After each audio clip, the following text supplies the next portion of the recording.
رسول اللہ صلی اللہ علیہ وسلم کے آزاد کردہ غلام حضرت ثوبان رضی اللہ تعالیٰ عنہ سے مروی ہے کہ رسول اللہ صلی اللہ علیہ وسلم نے فرمایا کہ میری امت میں سے دو گروہ ایسے ہیں جن کو اللہ نے آگ سے محفوظ فرمایا ہے۔ ایک وہ گروہ جو ہند پر حملہ آور ہوگا اور ایک وہ جو حضرت عیسیٰ علیہ السلام کے ساتھ ہوگا۔ غزوہ ہند سے متعلق احادیث میں اس بات کا ذکر ہے کہ رسول اللہ صلی اللہ علیہ وسلم نے غزوہ ہند کا اس امت سے وعدہ کیا ہے۔ ان کلمات سے اس غزوے کی اہمیت کا اندازہ بخوبی لگایا جا سکتا ہے۔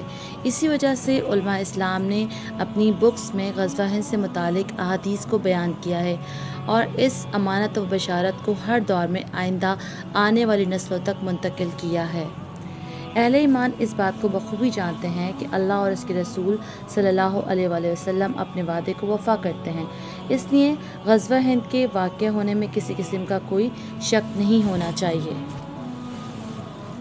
احادیث کے مطالعے سے معلوم ہوتا ہے کہ صحابہ کرام رضی اللہ تعالیٰ عنہ اجمعین اس غزوے میں شریک ہونے کی تمنا کیا کرتے تھے، جس کا اظہار حضرت ابو ہریرہ رضی اللہ تعالیٰ عنہ کے ایمانی کلمات سے بخوبی ہوتا ہے۔ آپ رضی اللہ تعالیٰ عنہ نے اس بات کا بھرپور طریقے پہ اظہار کیا کہ اگر مجھے وہ دور نصیب ہوا اور جب غزوہ ہند ہوگا تو میں اپنی جان، مال، میراث، اپنا سب کچھ اللہ کی راہ میں قربان کر دوں گا۔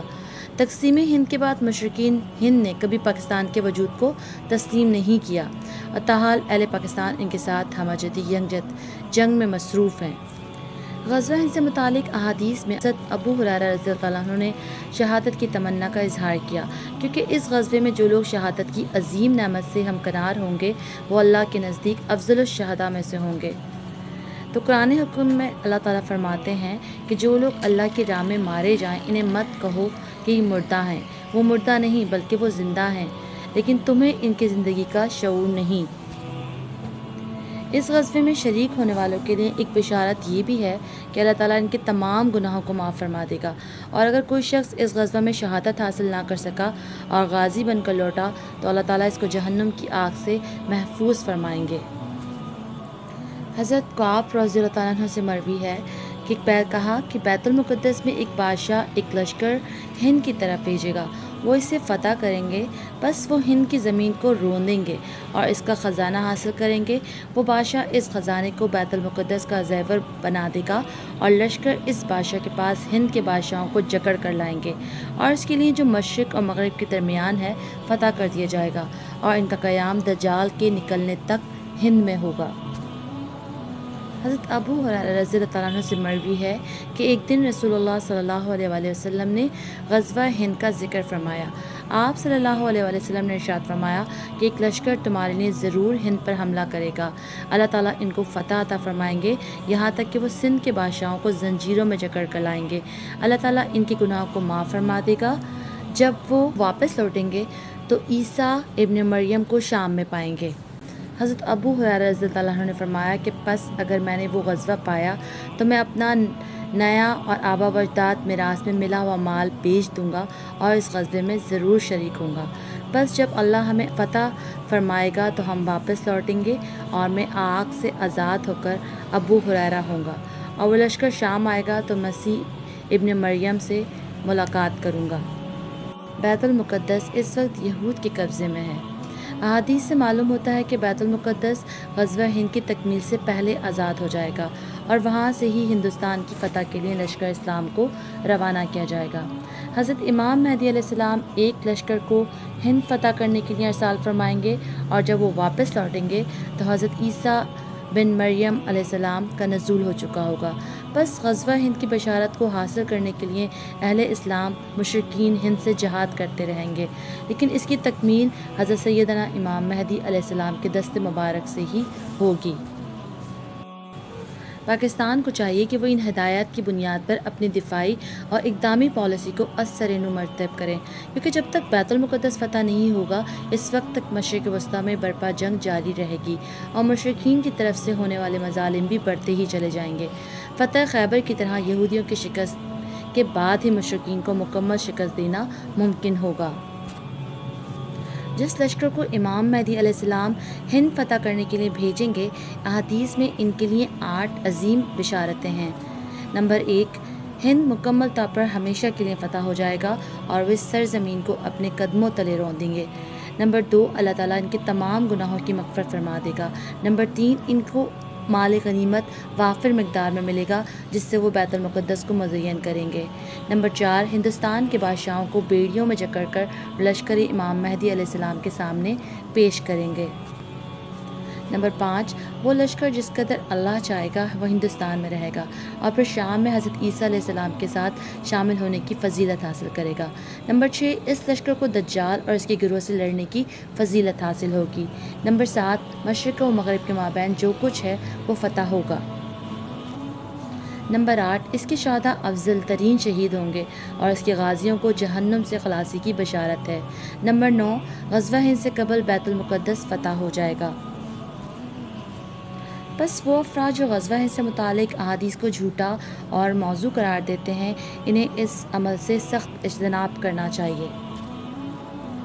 رسول اللہ صلی اللہ علیہ وسلم نے اپنی امت کو غزوہ ہند کی بشارت عطا فرمائی ہے، لیکن بعض افراد کی یہ رائے ہے کہ غزوہ ہند کی بشارت مکمل ہو چکی ہے، اب غزوہ ہند پیش نہیں آئے گا۔ بعض حضرات یہ بات اپنے مبلغ علم کی بنیاد پر کہتے ہیں، جبکہ بعض لوگ امن کی آشا کو بچانے کے لیے اس بات کا اظہار کرتے ہیں تاکہ ان کے پسندیدہ ترین ملک جس کی تہذیب و ثقافت میں وہ رنگتے جا رہے ہیں ناراض نہ ہو جائے۔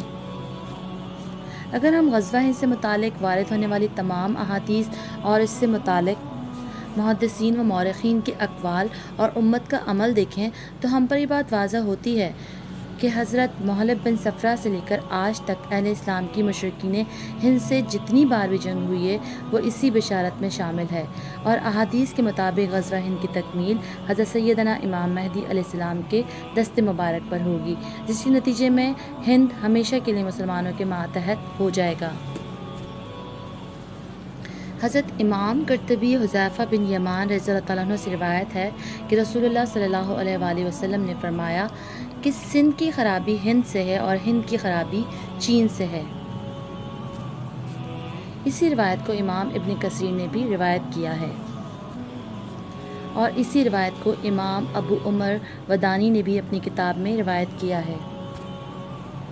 اس حدیث مبارکہ کے درست معنی تو اللہ اور اس کے رسول صلی اللہ علیہ وسلم ہی بہتر جانتے ہیں، تاہم اگر ہم حالات پہ غور کریں تو یہ بات ہمیں سمجھ میں آتی ہے کہ سندھ میں فتنہ و فساد، قتل و غارت گری اور تباہی و بربادی کا سبب ہندوستانی ہے، بالخصوص سندھ کا وہ جغرافیہ جو نبی کریم صلی اللہ علیہ وسلم کی حیات طیبہ میں تھا، وہاں کے حالات اسی پر دلالت کرتے ہیں۔ تو اس بات کا قوی امکان ہے کہ چین حسب سابق پاکستان کی معاونت کرے گا، اللہ تعالیٰ چین کو پاکستان کی نصرت اور ہندوستان کی تباہی کا سبب بنا دے گا۔ دفاعی اداروں کو اس حدیث کے پیش نظر سندھ پر خصوصی توجہ رکھنی چاہیے اور چین کے ساتھ دفاعی معاہدوں کو مضبوط کرنا چاہیے۔ اس وقت پورا عالم کفر عالم اسلام کو صفحت سے مٹانے کے لیے اس طرح سے جمع ہے جیسے بھوکے لوگ دسترخوان پہ جمع ہوتے ہیں۔ تو ایسے وقت میں اہل ایمان کو چاہیے کہ اپنے اندر سے وہن یعنی دنیا کی محبت اور شہادت کی ناپسندیدگی کو ختم کریں اور دنیا کی محبت اور موت کے خوف کو دل سے نکال پھینکیں۔ اللہ رب العزت اور اس کے رسول صلی اللہ علیہ وسلم نے جو وعدے ہم سے کیے ہیں وہ ضرور پورے ہوں گے۔ دشمنان اسلام اپنی منصوبہ بندی میں مصروف ہیں، جبکہ اللہ اور اس کے رسول صلی اللہ علیہ وسلم کا ایک اپنا منصوبہ ہے۔ قرآن میں اللہ تعالیٰ فرماتے ہیں کہ بے شک وہ کافر یعنی پرفریب تدبیروں میں لگے ہوئے ہیں اور میں اپنی تدبیر فرما رہا ہوں۔ ہم اللہ کے رسول حبیب صلی اللہ علیہ وآلہ وسلم کی امت ہیں۔ ہم کمزور ضرور ہیں مگر جس کے ساتھ ہیں وہ بہت پاورفل اور علی کل شیء قدیر ہے۔ ہمیں اپنے اسلاف کی داستانوں کو فراموش نہیں کرنا چاہیے۔ جب دشمن نے اپنی مادی قوت سے ڈرانے کی کوشش کی تو حضرت خالد بن ولید رضی اللہ تعالیٰ عنہ نے فرمایا کہ جس قدر تم زندگی سے محبت کرتے ہو ہم اس سے زیادہ موت سے محبت کرتے ہیں۔ پوری امت مسلمہ اور بالخصوص اہل پاکستان اپنی بقا کی جنگ لڑ رہے ہیں۔ دشمن اسلامی ممالک میں مابین خانہ جنگی کے ذریعے ان کے ٹکڑے کرنے اور نقشہ بدلنے کی کوشش کر رہا ہے۔ پوری قوم کو چاہیے کہ بنیاد مرصوص بن کر ہر سمت سے مسلط کی جانے والی جنگ کا مقابلہ کرے۔ اگر آج بھی ہم اپنے ماضی سے سبق نہیں سیکھا تو یاد رکھیں کہ بغداد اور اندلس کی تاریخ پاکستان میں دہرائی جا سکتی ہے۔ اللہ پہ بھروسہ رکھیں، میر جعفر میر صادق سے اپنی صفوں کو محفوظ رکھیں، اللہ اور اس کے رسول صلی اللہ علیہ وسلم کی طرف رجوع کریں۔ اللہ اہل اسلام کو گہری نیند سے بیدار فرمائے، آمین۔